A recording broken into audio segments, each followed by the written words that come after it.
अमर astrology अमर life consultant में आपका स्वागत है दोस्तों। मैं हूं अमर सिंह चौहान। आज हम एक और विषय ले रहे हैं जो अक्सर एक भ्रम के रूप में, एक डर के रूप में फैलाया जाता है झोला छाप ज्योतिषियों के द्वारा। विषय है अस्त ग्रह। अस्त ग्रह का फल मिलता है, नहीं मिलता है, एक भ्रम, पैसा लूटने का धंधा। अस्त ग्रह जो होते हैं उससे फल नहीं मिलते हैं या कम मिलते हैं या अशुभ फल मिलते हैं, इस प्रकार का डर बताया जाता है। तो सबसे पहले हम अस्त ग्रह का परिभाषा देखेंगे, उसके बाद में उनको उदाहरण से समझेंगे, उसके बाद में दो उदाहरण प्रैक्टिकल अमिताभ बच्चन और नरेंद्र मोदी जी प्रधानमंत्री की कुंडलियों से देखेंगे, उनके कुंडलियों में कितने अस्त ग्रह हैं, उसके बावजूद उन्होंने अपने जीवन में कितनी बड़ी जो है पायदान हासिल की, कितना बड़ा पदवी हासिल की, कितना बड़ा नाम हासिल किया, तो ये हम समझें। दोस्तों, अस्त ग्रह कौन सा होता है? सूर्य के नज़दीक जाने पर ग्रह अस्त हो जाते हैं। सूर्य सबसे बड़ा ग्रह है, सबसे पावरफुल ग्रह है, सबसे बलशाली ग्रह है। तो उसके नज़दीक अलग अलग ग्रहों की अलग अलग डिग्री है, हम डिग्री में भी नहीं जा रहे, मैं एक सरल भाषा में समझा रहा हूँ। सूर्य के नज़दीक विशेष डिग्री पर जाने पर ग्रह अस्त हो जाते हैं, क्योंकि सूर्य बलवान है तो बाकी ग्रह अस्त हो जाते हैं, दब जाते हैं, उसके नीचे प्रभावहीन महसूस होते हैं। ये तो सरल परिभाषा होगी। अब इसको दूसरे तरीके से समझाता हूँ आपको, वर्तमान उदाहरण दे करके। मान लीजिए तहसीलदार जो है, एक ज़िले में जो तहसीलदार होते हैं 10-20, उनकी मीटिंग एडीएम ले रहे हैं। तो जब एडीएम मीटिंग लेते हैं तो एडीएम सबसे बड़ा अधिकारी होता है और तहसीलदार उसके नीचे होते हैं। तो एडीएम ही वहाँ पे सूर्य के रूप में है, तहसीलदार जो है अन्य ग्रहों के रूप में है। तो एडीएम के साथ सामने तहसीलदार अस्त रहते हैं एक तरह से। लेकिन उसी मीटिंग में कलेक्टर साहब भी आ जाते हैं, तो तहसीलदार और एडीएम सब खड़े हो जाते हैं और मुख्य कुर्सी जो होती है उस पर कलेक्टर साहब बैठ जाते हैं। अब कलेक्टर आने से उस हॉल में जितने भी तहसीलदार और एडीएम बैठे हैं वो सब अस्त हो जाते हैं कलेक्टर की पद की तुलना में। ये एक सरल सा उदाहरण है। कलेक्टर साहब चले जाएंगे वहाँ से तो फिर एडीएम बड़े हो जाएंगे और तहसीलदार अपने तहसील में बड़ा हो जाता है। तो वैसे तो कोई तहसीलदार कोई छोटी चीज़ नहीं होता है, एडीएम कोई छोटी चीज़ नहीं होता, या कलेक्टर भी कोई छोटी नहीं, अपने अपने ऑफिस में सब बड़े अधिकारी होते हैं। लेकिन जब एक साथ आते हैं तो सबसे बड़ा अधिकारी होता है, उसके नीचे बाकी वाले अधिकारी छुप जाते हैं, अस्त हो जाते हैं, प्रभावहीन हो जाते हैं। वो एक उदाहरण के रूप में प्रभावहीन, कलेक्टर तो कलेक्टर रहेगा, तहसीलदार तहसीलदार रहेगा, प्रभाव वैसे ख़त्म नहीं हो, लेकिन उसके समकक्ष वो प्रभावहीन नज़र आते हैं हमारे को। तो ये है अस्त ग्रहों की सरल परिभाषा। अब हम देखते हैं कि क्या वाकई में अस्त ग्रह अशुभ होते हैं या बलहीन होते हैं। तो ये जैसे कि मैंने बताया, बलहीन नहीं होते हैं, पर्टिकुलर बड़े सूर्य के साथ में जाने पर वो अस्त नज़र आते हैं हमारे को। और वो जब सूर्य की ही गणना होती है। तो अब हम ये देखना चाहेंगे कि दो उदाहरण ले लेते हैं, फिर इसका एक उपाय भी बताएंगे आपको। ये जो है अस्त ग्रहों के ऊपर झोला छाप जो ज्योतिष है, वो अस्त ग्रहों के नाम से डरा करके, पूजा पाठ के नाम से या और किसी नाम से, रतन पहना करके या कोई न कोई उसको उपाय करके वो अपने पैसे लूटने का धंधा करते हैं। सीधा साला भोला भाला जातक जो है वो देखता है कि अस्त ग्रहों को बल मिलेगा तो जैसे झोला छाप पंडित जी कह रहे हैं वैसे करो। विद्वान पंडित आपको इस तरह से डराएगा नहीं, वो अर्थ बताएगा जैसे मैं आज आपको बता रहा हूँ। अब हम दो उदाहरण लेते हैं। ये कुंडली है अमिताभ बच्चन की। इनकी कुंडली में ये कुंभ लग्न की कुंडली है और 6 जहाँ लिखा हुआ है ये 8वां घर है। 8वें घर में सूर्य के साथ में मंगल, बुध और शुक्र बैठे हैं, जिनके ऊपर मैंने गोला मार रखा है। ये गोला मारे हुए ग्रह है मंगल, बुध और शुक्र। ये सूर्य की वजह से अस्त हो गए, 3 ग्रह अस्त हो गए अमिताभ बच्चन की कुंडली में। सूर्य से मंगल अस्त हो गया, बुध अस्त हो गया, शुक्र अस्त हो गया। तो ये अस्त हो गए तीनों। इसका मतलब ये नहीं है कि मंगल और बुध और शुक्र का इनको कोई फल नहीं मिलेगा, लेकिन कब तक नहीं मिलेगा और कब तक नहीं मिला ये बताते हैं आपको। जब फिल्म इंडस्ट्री में राजेश खन्ना बहुत ऊंचाई पे थे, उनका जो नाम था, रोमांस के बादशाह थे, रोमांटिक फिल्में बनाते थे, उनका बड़ा नाम था। और बड़ा जो उस वक्त अमिताभ बच्चन ने एंट्री की तो इनका व्यक्तित्व राजेश खन्ना के व्यक्तित्व के सामने दब गया था, क्योंकि इनकी कोई इमेज नहीं बनी थी जब तक।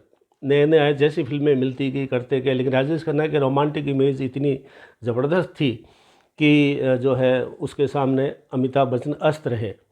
लेकिन शास्त्र ये कहते हैं कि जब जिस वजह से आप अस्त हो रहे हैं वो टेक्निक ने अपना के दूसरी टेक्निक अपना के थोड़ा दूर जा कर के आप अपनी टेक्निक इस्तेमाल कीजिए तो आप अस्त से बाहर हो जाएंगे। राजेश खन्ना रोमांटिक हीरो थे।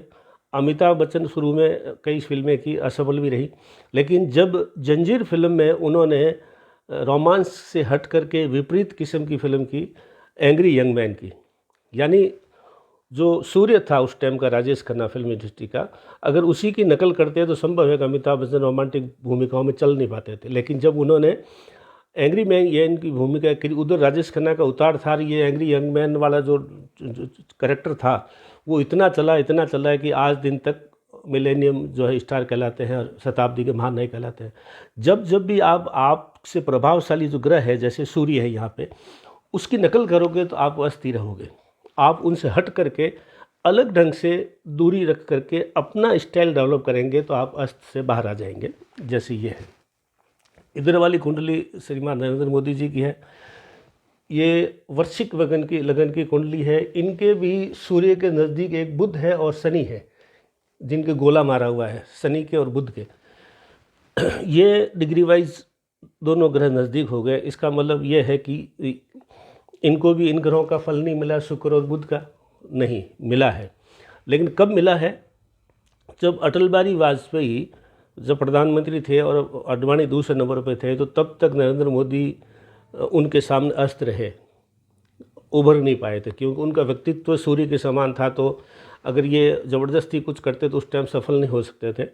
लेकिन जब आडवाणी और अटल बिहारी वाजपेयी जब उनसे दूर रह करके इन्होंने गुजरात में 3 कार्यकाल मुख्यमंत्री के निकाले और धीरे धीरे इन्होंने अपनी छवि बनाई, एक इमेज बनाई, चाहे हिंदुत्व की थी या कैसी भी थी या एकाधिकार की थी। लेकिन जब अटल बिहारी वाजपेयी धीरे हुए, स्लो हुए, या वो जो पटापट कथा से हटते गए, तो मोदी जी ने एंट्री मारी और उनके न रहने पर इन्होंने अपना वर्चस्व स्थापित किया, भारत के प्रधानमंत्री बने। तो ये कतई कहना गलत है कि अस्त ग्रह अगर किसी कुंडली में होते हैं तो वो सफल नहीं होता है।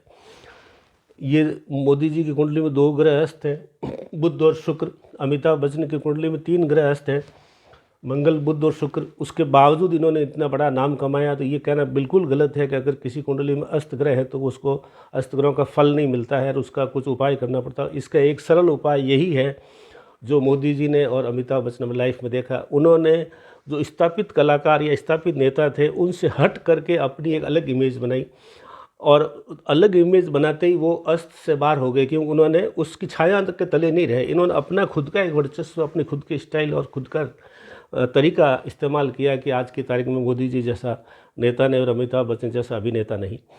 तो अस्त ग्रहों से भय मत खाइए। अस्त ग्रह वाला अगर आपकी कुंडली में 1, 2, 3 कितने भी ग्रह अस्त हैं तो आप वो काम मत कीजिए जो आपके पिताजी या दादाजी या बड़ा भाई कर रहे हैं। आप उनसे हट करके थोड़ा डिफरेंट टाइप के काम के अंदर एंट्री मारिए, या जो भी कुछ करना हो, आपका बॉस है या कोई भी आपका मालिक है, उससे थोड़ा सा हट करके अपना स्टाइल डेवलप कीजिए।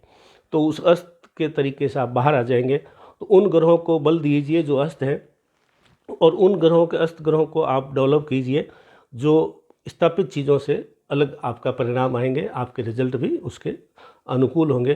तो आज का वीडियो बहुत बढ़िया है, विशेषकर नौकरी करने वाले जो अपने नौकरी में नाम कमाना चाहते हैं, राजनेता है, अभिनेता है, उद्योगपति है, कोई भी धंधे वाला है, अगर वहाँ पे कोई ऑलरेडी स्थापित आदमी है जो सूर्य के रूप में है, उसके सामने आप अस्त हो रहे हैं, तो आपको उसके नीचे नीचे चलोगे तो आपको कोई भी सफलता नहीं मिलेगी। आप उससे हट करके अपना तरीका इस्तेमाल कीजिए जिससे आप उसके सामने अस्त नज़र नहीं आए, लोगों को लगेगा ये नया आदमी है और कुछ नया लेकर आया है। जैसे Amitabh Bachchan angry young man की छवि लाया, आज भी इनका जो तरीका है वो चल रहा है। मोदी जी बिल्कुल नई छवि लाए, प्रचंड बहुमत से 2 बार जीते, अगला 2024 और आने वाला है। तो अस्त ग्रह से घबराइए मत। अस्त ग्रह से आपको कोई डराता है, कोई झोला छाप ज्योतिष, तो उसकी बात बिल्कुल मत मानिए। साइंटिफिक वे पे चलिए।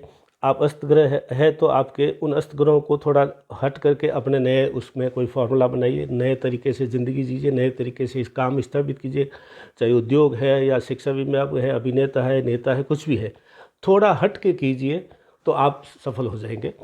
तो आज इतना ही दोस्तों, अमर लाइफ कंसल्टेंट में, अमर एस्ट्रोलॉजी में अस्त ग्रहों के बारे में डरने की ज़रूरत नहीं है। ये भ्रम फैलाया हुआ है, धंधा, पैसा कमाने का धंधा बना हुआ है, तो डरे मत। और फिर भी आपको अस्त ग्रहों के संबंध में कोई आपको ज़्यादा समझना है तो आप अपनी कुंडली हमारे से या किसी विद्वान ज्योतिष से दिखाइए और भ्रम से बाहर आ जाइए। अमर एस्ट्रोलॉजी में आज इतने ही दोस्तों। लाइक करें हमारी जो यूट्यूब चैनल को, सब्सक्राइब करें, दोस्तों को भी इससे जोड़ें, हम और भी अच्छे वीडियो बना करके आपकी सेवा में पेश कर सकें।